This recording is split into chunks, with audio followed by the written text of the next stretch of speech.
Hi designers, this is Paul R. So yung next na ituturo ko naman sa inyo ngayon is yung camera angles and yung essentials sa mga design natin para sa client. So, ano yung mga first muna nating tatalakayin is yung mga essentials. So, ano yung mga essentials na sinasabi ko? Yung essentials na sinasabi ko, pumunta tayo sa 3D, is like ganito. Yan, may rug, coffee table, um, painting, or kung gusto niyo may plant or floor lighting. Tapos kung gusto niyo lighting din, mas maganda siya, mas makaka-beauty ng render natin. Yung ibang client kailangan din nila ng fireplace. So, minsan ang request nila is gas stove or electric fireplace. 'Yan, either sa dalawa. Tapos TV, tapos clock kung gusto niyo din ilagay. Ito, mga inisa-isa ko lang 'to, sine-search ko lang siya sa furnitures. So sample, gusto kong mag-search ng katulad nung mga parang paso, diretso lang tayo sa accessories, ah, decorative and living accessories, ayan. Diyan natin makikita yung plants, yung flower pots, flower vase, tapos flower in a vase, ayan, yung mga plants. Scroll down niyo pa sobrang dami nitong furnitures.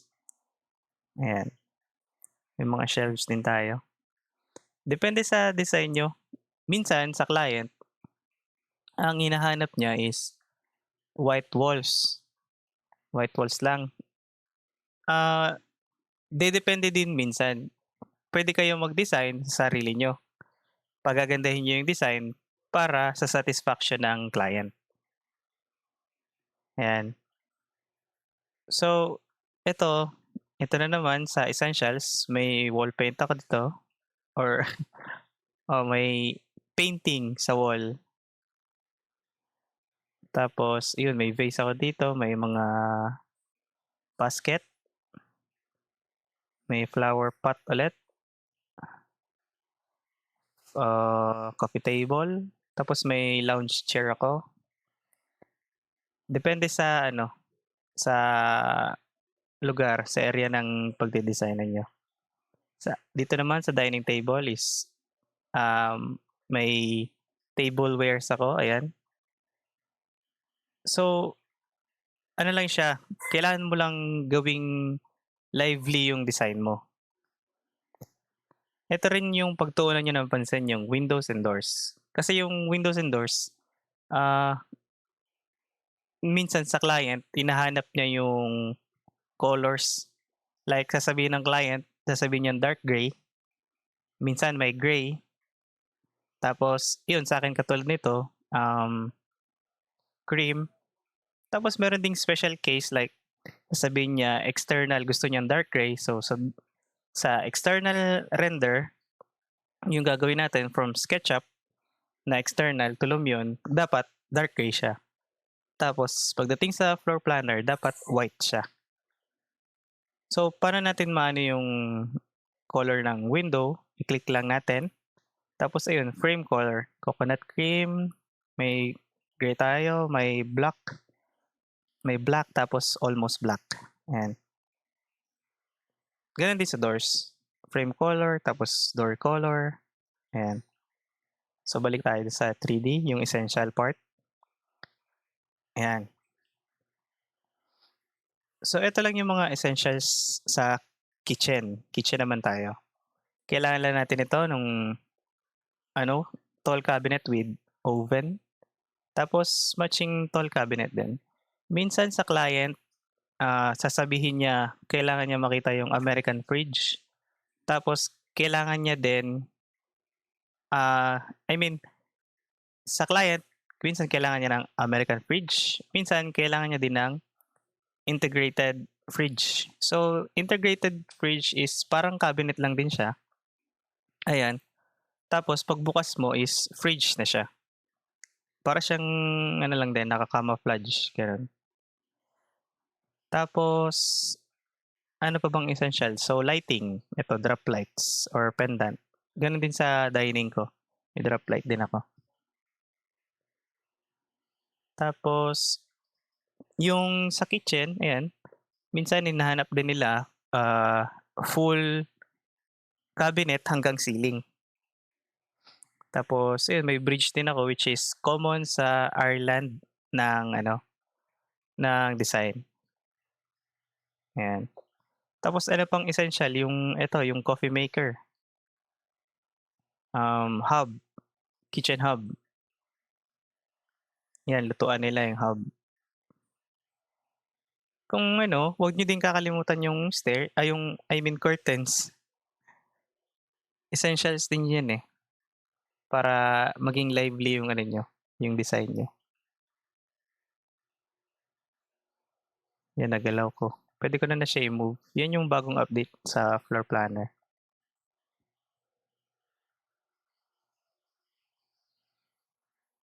Okey. Punta naman tayo sa CR, ground floor. So minsan yung ground floor, I mean bathroom nila is ano, maliit, minsan malaki. Katulad nito na pwede ko siya i-render ng malaki. I mean wide, wide yung pwede ko i-render. 'Pag maliit naman, pwede niyo ng hindi siya i-render. Puwede niyo na siyang hindi i-present kasi nga hindi naman siya kasya, but hindi naman natin kailangan ipagpilitan. So, utility room tayo. Utility room, minsan utility room sinasama nila sa client. Utility room magkasama yung utility room at saka laundry. Minsan magkahiwalay, utility room tapos laundry room. So, sa case ko yung utility room may ano ko, sinama ko na yung laundry, washing machine tsaka dryer, yan. Tapos yung cabinets ko, ifo-full ko na rin hanggang ceiling. Itong ceiling ngayon is ang height niya ang ceiling height niya is 2.45 meters. Kaya maliitan siya so puwede mo siyang i-ano, isagad sa ceiling.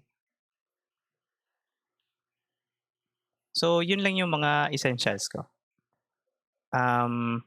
Punta naman tayo sa camera angles.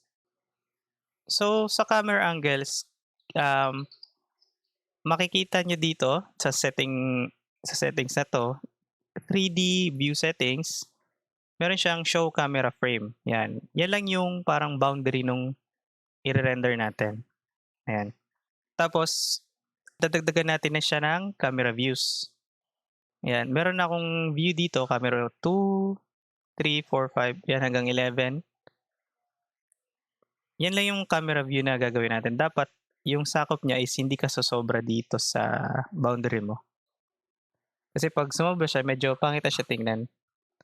Tapos 'yan, dapat kita yung gilid-gilid, pati yung, um, almost naka-top view ka na rin pero naka-ano ka, naka-incline ka ng konti, 'yan. 'Yan, so paano mag-add? Sample meron ka ng camera view 1, camera 1, tapos i-add mo lang siya, ayan, add ka. So meron akong camera 12 na lalabas, tapos double click lang natin, 'yan, dito tapos hanap ka ng angle. Puwesto ka dito. Dapat hindi ka lumagpas sa wall. Kasi 'pag lumagpas ka sa wall, yung render mo is magiging itim or dark gray. Yan yung dapat mong ano, pansinin. Tapos yung field of view natin medyo masikip tingnan. So, puwede natin gawin siyang 80 degrees. Ayan, para medyo malawak siya. Kung nalalawakan ka masyado, puwede mong gawing 70 degrees, ayan. Tapos i-update niyo na lang, 'yan. Tapos, um ayun na nga, dapat kuhang-kuha mo lahat. hanap ka ng camera angles mo. Yung height natin, camera height, is either 155 to 165 kasi yun yung height ng ano talaga ng tao. Yun yung eye height. So ayun, sa essentials tsaka camera angles, yun yung ano natin, kailangan gawin. So next kong ituturo is yung walkthrough kung paano siya gagawin.